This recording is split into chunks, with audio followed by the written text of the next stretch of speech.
My name is Inez Nordheim, and I've lived in this house for 8 years. But I've been a Liverpool resident for over 30 years. I have never seen anything like this. Did you see it fly away?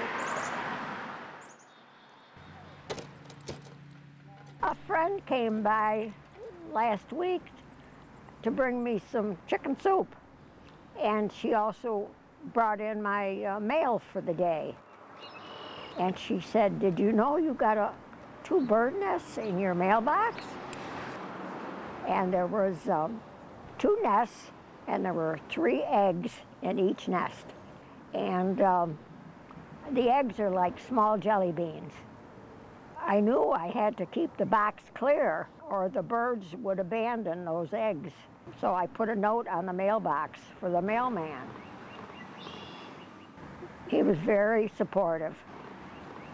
We still got our family. Okay. And we got another one up here. Oh, nice. Just noticed that there's another nest on a part of my garage. It's like a motel.